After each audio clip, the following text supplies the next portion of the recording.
We have some breaking AI news out of OpenAI, who has just created a new board to kind of address a lot of, it's called a safety advisory group, and it's really essentially set to kind of address some of the safety issues that people are kind of concerned with AI, especially in light of everything that recently happened with, Sam Altman getting fired and coming back and all that whole conversation. So this is really interesting. And I think even more interesting is the fact that the board has veto power over this.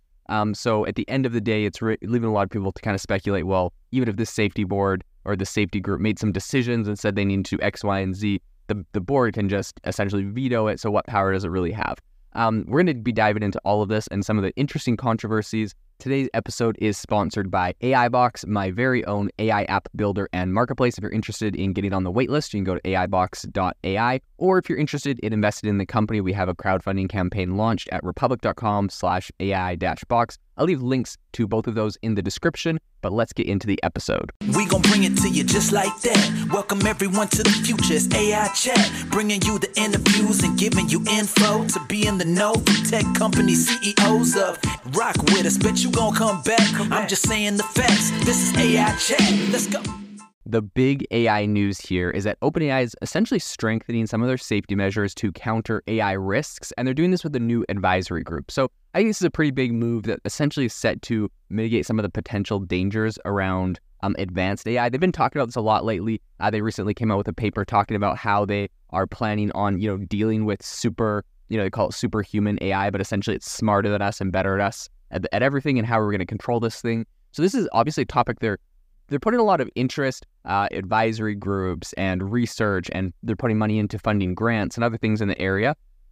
It is leaving me personally asking, why? Do we have some crazy technological advancements that are coming down the pipe that they're aware of, but they haven't released yet? There's a lot of really interesting questions. I tend to think that is possibly the case in this regard. They see where this is going in the next, even if it's the next 1 or 2 years. I think we're going to start seeing some really insane advancements with AI that are going to make a really big impact, displace a lot of current tasks in jobs. In any case, all this is very interesting. So this new advisory group that they have created is operating above the technical team. So technically it can tell the technical team if they're like, hey, we don't want you developing X, Y, and Z for these reasons. But essentially it's tasked with making some really important safety recommendations to the company's leadership. So talking, right with the board of directors of the company, the CEO, etc.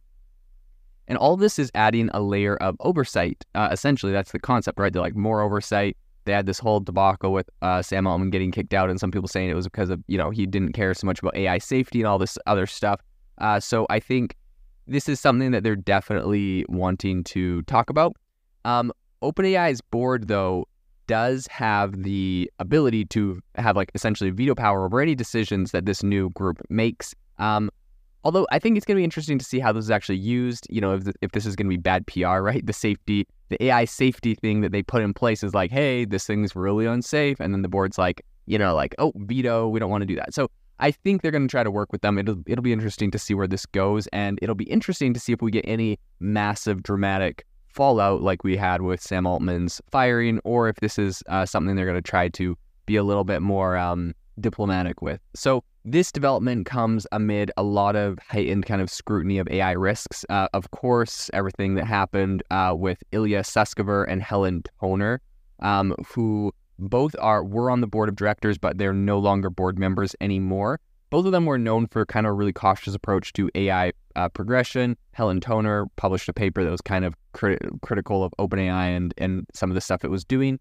And both of them, and all of this whole situation, I think really has kind of underscored the need for some robust safety measures. Now, what that looks like and what that actually means, I think, is left to be said, but that's kind of the argument that they made while on the board. So OpenAI's updated quote-unquote preparedness framework outlines its approach to identifying and addressing catastrophic risks associated with AI models. Now that sounds really crazy, but I think the company essentially kind of just actually defines catastrophic risks as those that pose severe economic, societal, or existential threats. So this could include things like AI getting becoming autonomous. In other words, like it's able to operate itself and maintain itself, or potentially, other harmful capabilities. So the framework that they've developed essentially distinguishes between in-production models, which are managed by a safety systems team, and frontier models in development, which are overseen by a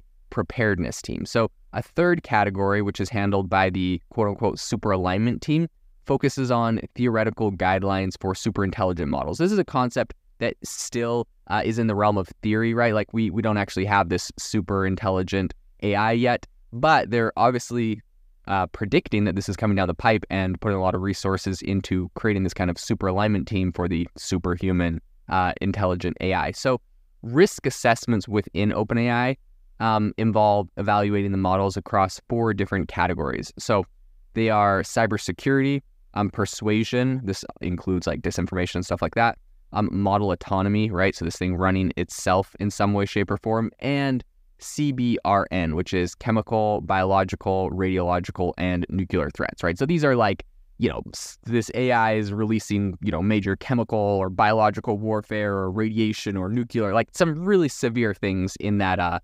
CBRN section. So the evaluation process is really rigorous. The models are facing deployment restrictions or discontinuation if they present high or critical risks. What's interesting to me is they have all these frameworks. I'd be so curious to get some like transparency and to hear from them if they've created AI models that because they say, if an AI model comes up and it displays any risks that could, that are in this framework, that they are discontinued. I'd be curious to know, have they discontinued any models to date? It would be so fascinating to hear because obviously, because if they have, I think that's like a big cause for concern. Because even if they're like, well, look, like GPT-4 and ChatGPT, these are great tools. There's no risks. We've tested them, yada yada. It's like, well, if you're creating things that have big risks, someone else could probably do the same thing. And so it's just like, how do we protect ourselves against what they discovered there? So that is an interesting aspect. Is not just like, we made the model safe and so we released it. It's like, okay, but what models didn't you release? And, how would we mitigate the risks of someone else finding it, discovering that and being able to do it? So very, very interesting. But in the, giving specific examples in the cybersecurity one, a model that significantly enhances cyber operation tasks is deemed a medium risk, while a model that's capable of independently developing high-value cyber exploits is classified as like a high risk, right? So if this thing is like sitting there on the internet, cruising through code and code bases and looking at stuff and coming up with high risk, all on its own cyber security exploits, this thing is a high risk model. And I think the most kind of alarming category, which is critical risk, includes models that can autonomously devise and execute cyber attack strategies. So this would be if a model is capable of doing everything by itself. You just set this thing up, give it some resources, and all of a sudden it's doing DDoS attacks on websites and taking down servers and doing crazy stuff. Then you definitely, this thing is definitely an issue. So OpenAI has been asked for, to give more details on their different risk categories and how they're kind of defined and updated, particularly with new threats like deepfakes and other things like that. So this, I think, is kind of evolving. We'll see what they say in response to that. But the formation of the Safety Advisory Group is kind of a new strategic move to make sure that the risk evaluations and recommendations are not only in the hands of the model developers, right? So they don't just want the people making this thing to worry about the safety because maybe they'll be biased, right? Like maybe you make this amazing model you spend years on and use, millions of dollars and tons of compute and you make this and it can do incredible things. It can code like nothing else, but at the same time, all on its own, it can go execute cybersecurity attacks, right? And so, you can see this kind of conflict of interest forming where the developers that created this could, have some sort of be kind of biased towards this thing they created and be like, no, I can fix it, right? Like, I can just turn that part of it off and we use it for everything else. But at the end of the day, if it's, if that leaks or gets out or someone turns the fix off or whatever, and all of a sudden this thing goes rogue and destroys some infrastructure, that would be very bad. So, in order to avoid that situation, that's kind of what this new safety advisory group is set to kind of oversee. And if there's issues, they have, they can pull the plug. Of course, the board has veto power, but they're going to be alerting on that. So decisions on whether to proceed with a halt on a particular AI model are going to be made by, of course, the actual leadership team, Sam Altman and the CTO, Mira Murati. But what I will say is that the board now includes some people like Brett Taylor, Larry Summers, who are not AI experts, and they have the authority to reverse those decisions, which is kind of interesting. So I think this restructuring is kind of trying to prevent scenarios where high-risk products or processes are approved without, enough board oversight. What I will say, though, is that a lot of people are still asking questions about the board's willingness to challenge leadership decisions and also kind of like the extent of transparency in this process. So OpenAI is promising to, have audits from independent third parties, but they haven't really detailed how these critical risk findings are going to be disclosed or handled yet. So all of that's really kind of unclear, to be honest.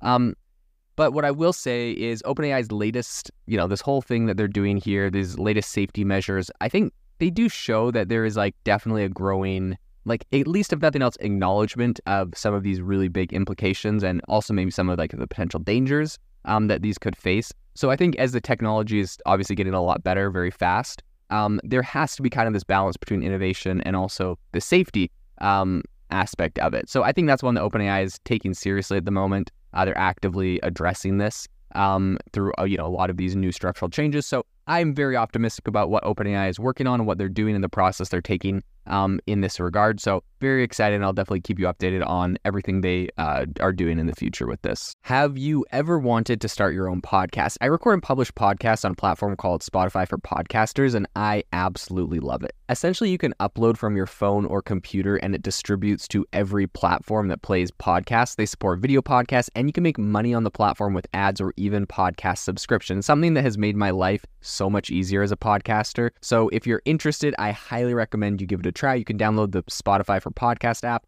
or go to spotify.com/podcasters to get started on your podcast today.